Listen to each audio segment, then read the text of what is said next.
fameuse synagogue de la Khourba, le Rav Kook, la vision des prophètes, les places de Jérusalem. Nous allons essayer d'expliquer ça tout ça ensemble avec le fameux Dvar Torah, le fameux discours du Rav Kook en ce septembre 1933 à la synagogue de la Khourba, où il va expliquer quelle est la signification de Teka Beshofar Gadol, sonne du grand chauffard. Quand nous comprendrons la réponse à cette question, c'est quoi le grand chauffard, nous pourrons faire le lien entre cette synagogue, les places de Jérusalem et la vision des prophètes de retour d'Israël sur sa terre.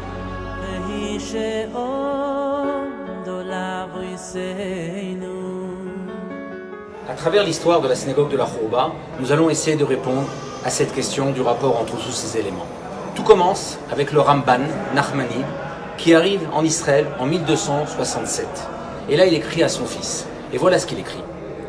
Que te raconter du pays? Il est aride et à l'abandon. Pour te résumer la situation en une phrase, tout est désertique. Jérusalem est la plus dévastée de toutes les villes. L'état de la Judée est encore plus désastreux que celui de la Galilée. Mais la terre n'en reste pas moins bénite. Maintenant, il va raconter quelque chose d'extraordinaire. Jérusalem compte environ 2000 habitants. Les Juifs sont peu nombreux. Combien y a-t-il de Juifs à Jérusalem à l'époque? 2. Il y a uniquement 2 frères qui ont le droit de rester à Jérusalem. Et il raconte que tous les 3, ils vont de nouveau refaire un minyan Shabbat. 3 ans plus tard, Nachmanide achète le terrain et il va commencer la première synagogue qui deviendra plus tard la synagogue de la Khourba. Septembre 1933. Le grand rabbin d'Israël, le premier grand rabbin d'Israël, le Rav Kook, va faire son discours à Rosh Hashanah, le premier jour de Rosh Hashanah, afin de réveiller les cœurs avant les sonneries du chauffard. Quelques jours avant, des annonces sont mises dans tout Jérusalem. On attend. Que va dire le Rav Kook en cette année 1933, qui est une année difficile pour le peuple juif? En Europe, Hitler est monté au pouvoir et déjà les nuages commencent à être sur la communauté juive d'Europe. Le Rav Kook se lève et commence son fameux discours. Il pose la question suivante. Nous prions tous les jours dans la prière Teka Beshofar Gadol, sonne du grand chauffard. Il pose la question, pourquoi il est écrit Teka Beshofar Gadol, sonne du grand chauffard? Y a-t-il un grand chauffard ou un petit chauffard? Et là, il va rentrer dans son explication. Il va commencer à parler, sa voix va trembler. En cette veille de Rosh Hashanah 1933, alors que la vie juive reprend à Jérusalem, des juifs arrivent, des maisons se construisent, des yeshivot s'ouvrent. En Europe, la situation est difficile. Et là, le Rav Kook nous rappelle que dans les 3 sortes de chauffards, il y en a un qui est impur. Quand on n'a pas le choix, on peut sonner de ce chauffard-là. Il vient d'une bête impure. Mais on ne fait pas de bénédiction sur ce chauffard-là. Ça, c'est le premier chauffard. C'est le chauffard le plus bas. Et le Rav Kook continue. Il y a une deuxième sorte de chauffard. C'est le chauffard qui vient de n'importe quel animal pur. Sur ce chauffard-là, nous pouvons sonner bien sûr, mais nous devons faire la bénédiction sur ce chauffard. Et le Rav Kook maintenant va expliquer qu'il existe un 3e chauffard. Et ça, c'est le chauffard Gadol. C'est le chauffard le plus parfait. C'est celui qui vient d'une bête qu'on appelle en hébreu Haïl, un bouc. Et c'est avec ce chauffard-là qu'on a l'habitude de prier et de sonner à Rosh Hashanah. Et ici même, le Rav Kook en pleurs va nous expliquer qu'il y a 3 raisons pour lesquelles le peuple juif peut revenir sur sa terre. La première, c'est le chauffard tamé. Ce sont les nations du monde qui le sonnent, ce chauffard impur. Avec tous les malheurs que l'on a subis pendant les 2000 ans d'exil, beaucoup de juifs ont décidé de prendre le chemin sur Eretz Israël.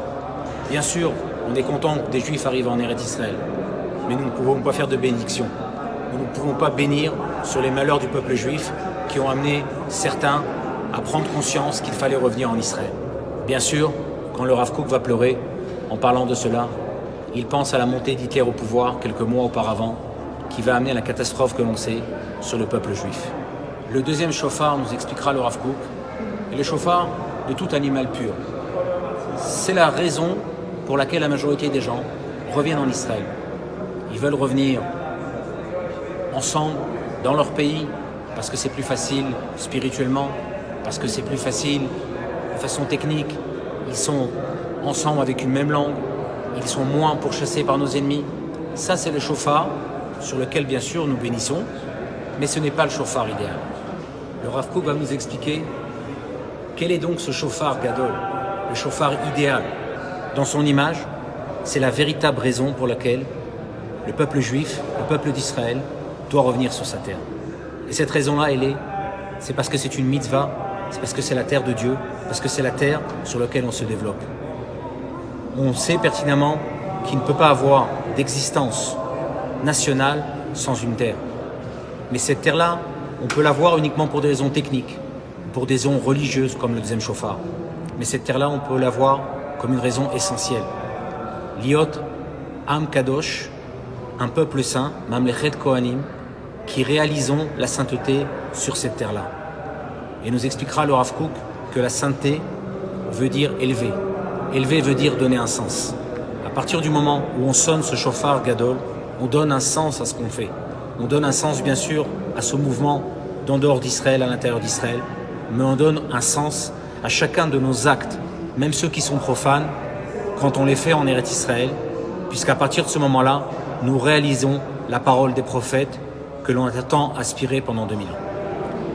Et pour conclure, de la manière que cette synagogue s'appelle jusqu'à aujourd'hui la détruite, elle nous rappelle en fait la reconstruction. Après qu'elle ait été reconstruite en 1700, avec les élèves de Yehuda Chassid, elle a été détruite en 1720. Elle va être construite à la fin du 19e siècle, en 1864, par les élèves du Gaon de Vilna. En 1948, elle va être détruite par les Jordaniens.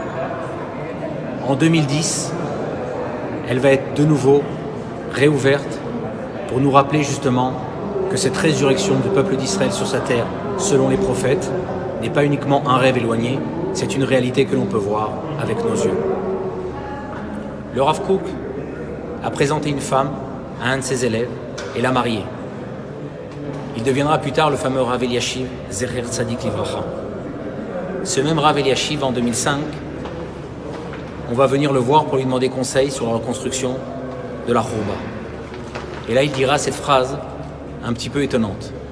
Manifestement, on a besoin de reconstruire la Chouba comme étape pour la reconstruction du temple et la réalisation des paroles des prophètes.